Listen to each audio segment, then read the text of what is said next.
Hi, welcome. I'm Rick Conlow. I am glad you are here. We're going to be talking about probably one of the skills and strategies of effective leadership, superstar leadership, that I believe is most important to leaders and managers and executives today.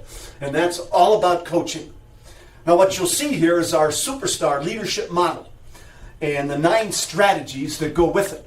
And if you'll notice, coaching is one of the key ingredients. It ties many of these areas together. That's why it's so important. I was reminded of a cartoon that I've seen recently. And the manager walks up to the desk of an employee and says, "Why aren't you working?" And the employee goes, "I didn't see you coming." Unfortunately, we have a lot of that kind of disengagement in the workplace today. And some research says we have the highest level of employee dissatisfaction and disengagement ever. And then I remember another cartoon I saw. We have this person in an operating room, and there's 4 different medical personnel in the room, including the doctor. And the doctor turns his head and looks over at the nurse and says, "Nurse, go on the internet, will you please, and go to surgery.com, scroll down and click on, 'Are you totally lost?'" You know what? Unfortunately, it seems like too many managers are totally lost when it comes what to do with coaching. How do you motivate, inspire, and engage employees, which is absolutely crucial to success of companies today. So why coaching? Well, let me just say this. Coaching is important for a number of reasons. So let's go to the leader, the manager first. There's conflicting emotions, if you will. On one hand, because of the high-stress workplace, high-competitive workplace we have today, and the challenges of the economy and global competition, managers today have a lot of ambiguity in their goals and expectations, much frustration in terms of the challenges that they face and what to do about it. A lot of disappointment because the growth isn't there as much as they want it to be. The improvement, the results aren't there. And then there's a lot of fear for the job, too, because not getting the results that they need to have, or those mixed emotions that they have. And then, on the other hand, there's heartbreak because people get demoted or they're not moved ahead. They're not given more responsibility. Now, that's there, but we need to have more of the positive kinds of emotions where people are looking forward to the career advancement, achievement in terms of accomplishing the goals that they have, the passion to do the job well, the recognition that they're receiving for the things they're doing well, and that pride and personal satisfaction that's going on for doing a good job themselves and helping their people to succeed. We need more of that. And these positive emotions, that's what this session is all about, is how do we capture more of that so we can have more success, in spite of the challenges that are out there. Now, there's lots of obstacles and opportunities for coaching. Let's just say opportunities for coaching real quick. Anytime you are near an employee, that's an opportunity for coaching. Anytime you want to send an email or pick up the phone, that's an opportunity for coaching. What do you think the greatest obstacle is? What we hear from managers is this. What came to your mind? We hear time. I don't have time to coach. Now think about that. They say we don't have time to coach, yet research shows that if you coach consistently and use good coaching skills, the research shows you can improve employee productivity 88%. Wow, that comes from the Public Personnel Management Association. Who wouldn't want to have those kind of results? But yet, people say I don't have time to coach. I remember one manager called me up and said, "Rick, I'm too busy. I got this going on. I got this meeting. I got new software, new technology, learn reports to do, meetings to go to," on and on and on. He went, and I interrupted him and said, "Well, then you don't have time to be a manager." Because really, when you think about it, how do you measure the success of a leader or a manager? It's through the people they work with. And if you don't have time for them, you don't have time to be doing that job. That may be harsh, but it's a reality. I found that there are 3 other obstacles that managers tend to have. They don't say it necessarily, but they tend to have, and it's masked by the time obstacle. First of all, they don't care. They don't believe in it, so they don't coach. Second of all, if they do coach, it's all about telling and yelling, not working with somebody, which we'll talk about in more detail. And then the third area is they just don't know how to do it. They haven't been trained. They haven't been a student of the game. They haven't learned. They haven't practiced it. They haven't had a mentor or coach. They just don't have it. We found that there are 5 types of coaches out there. I'm going to briefly mention each one. First of all, as you'll see in the picture here, it's the dinosaur approach to coaching. And what is that? It's prehistoric. It's outdated. It's extinct, if you will. And what it is all about intimidation. Bite people's heads off, if you will, to get them to do things. That never worked in the past, and it isn't going to work today.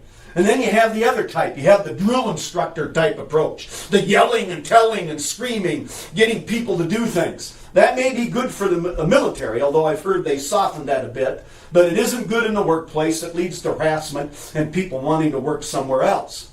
And then you have the kind of coaching where the person is just, whoa, like this. They just don't, they're confused, they're bewildered, they're just overwhelmed with the job. And they may have some coaching skills, but they're just aren't able to use them. And then you have the question mark approach, and that is they're lost. They don't know how to coach. They don't know what to do. So those are 4 types. And then in the middle, you'll see a picture of famed basketball coach John Wooden. And the reason I mention him is John Wooden's teams won 10 NCAA championships in 12 seasons. That'd be like the football team of your choice winning the Super Bowl 10 years out of 12. Not going to happen. His teams did it. He had an incredible winning percentage. And I read his book, and in it they talked about how he was videotaped as he worked with this team. And as he worked with this team, they found he was 99% positive in his approach. Even when people did things wrong, he'd say, hey, when you shoot, go like this. And as opposed to saying, when you shoot, don't do this.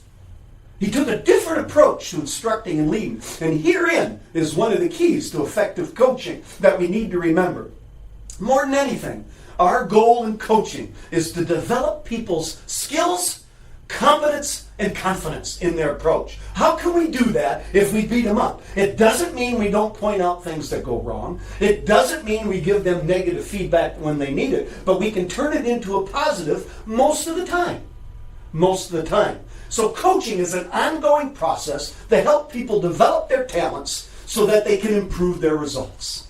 Coaching is not a counseling process where you have to be a therapist and deal with their personal issues, their family issues, their financial issues, or their addiction issues. What we need to do there is maybe listen and empathize for a bit, but then we need to refer them to our company's programs or resources or the community's resources where they can get help. What we need to focus on is the performance on the job.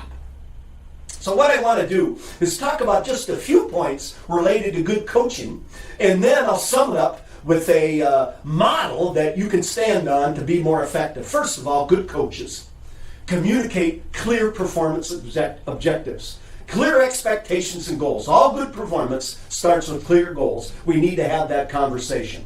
Good coaches also provide regular feedback. So they praise people when they do it well, and if they're not doing it so well, just like I mentioned John Wooden earlier, they correct them so they know how to do it the right way. Good coaches, or should I say superstar coaches now, begin to tie all these together. They don't just do this one and this one, they tie all of these points together that I'm talking about. Good coaches consider all relevant information when they're assessing somebody's performance. They look at the work situation, the factors outside the work. They look at maybe how some pressures of the job or changing objectives might make an influence on what they're doing. So they consider all those factors as they're working with an employee, which means they need to do their homework. They can't just rely on reports, so you need to use them. You need to tie all those things together when you're looking at how well this person is performing. Good coaches also observe and monitor performance. In other words, leadership is a high-contact sport. They get involved with their people. Leadership engagement leads to employee engagement. Good coaches also work hard at knowing their team well enough to help them. They need to know what their strengths are. They need to know areas they need to improve. Certainly, we want to emphasize the strengths, but they know their teams well. They know if they have kids They know if they're in a soccer team and they're coaching. They're just aware of that so they can have open lines of communication so that they can talk to their employees. It isn't done just in a vacuum. It's all about results. It's all about the reports. If that happens and what comes across is you don't care about them as a person, people won't excel unless they know that you care. And then, good coaches also recognize and reward high performance. Earlier I said they give feedback, positive feedback, constructive feedback when they're not doing so well. But what I'm talking about here is when people raise their game and they exceed the goals. They make exemplary progress on their goals. So they give public praise. They find creative ways to provide additional rewards. And good coaches also then build a warm, friendly, respectful relationship with their employees. And they set aside the time, they make the time to be able to work with their employees effectively. And their interpersonal skills, their people skills, being good listeners, comes across. And their employees want to do well because of the things that they're doing as a coach. Now, all of these points leads up to superstar coaching and are important in the model that I'm going to share with you right now. So, let's look at the model. This is a model for formal coaching. First step is review clear expectations and goals. Second step is create action plans to back up those goals. Third step, on an ongoing basis, you assess performance. And then, as we mentioned earlier, you provide feedback and guidance. And then you need to follow up. Coaching is not a one-time thing. It's an ongoing process that we use.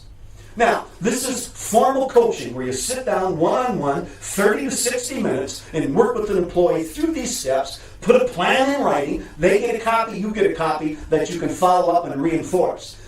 That's formal coaching. There's also another type of coaching that adds fuel to the fire to make this work. It's called informal coaching.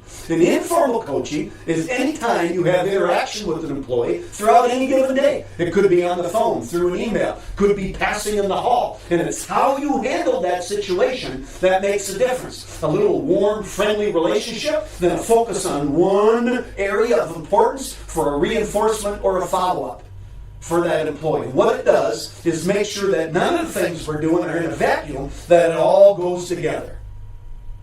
Now, there are 5 key questions we want to ask ourselves and ask our employees when we work with them. Here they are. First question, and again, this can be used in an informal setting, in a formal setting. In a formal setting, we'll use all of these questions. In an informal setting, because it's only a minute here or 2 minutes there, we might use a couple of these. One is, how's it going? So we ask a broad question to see what they think about what's happening. See if they get into what's working and what isn't working. They talk about strengths and problems. They just go, I don't know. Oh, well, then you've got more work to do. Then you ask what's working. So you specifically want to know the actions they're taking on their goals and action steps. What's helping them? What's making progress? You want to get their perception of what isn't working as well. You want to see what problems they see. Now keep in mind, you've done your homework. You've observed and monitored performance. You've used the reports. So you've got a pretty good idea of what's going on. But we ask these questions to employees first. Generally, in a coaching setting, 80% of the time, the employee is doing the talking because we're facilitating the discussion and leading them to improve performance. We'll ask the question as well, what help do you need to move forward? So how can you help them? And then you ask, what are you going to do differently or better next time? Now, there may be other questions you ask, but these 5 questions lead to the basis of effective coaching. Formally, we'll ask all of them and some additional ones. Informally, we ask 1 or 2 of these to direct their attention to what they're doing. Wow! I'll tell you what, this is the basis for an effective ongoing relationship with an employee and improved performance. Here's what we found. Managers who learn how to do this and take the time to do this get improved results. Why? Because it's consistent. It's ongoing. It's effective. It's a dialogue. We're working with the employee to be more effective. This is the beginning of what we call superstar coaching. And I tell you what, you'll have great success following through on this.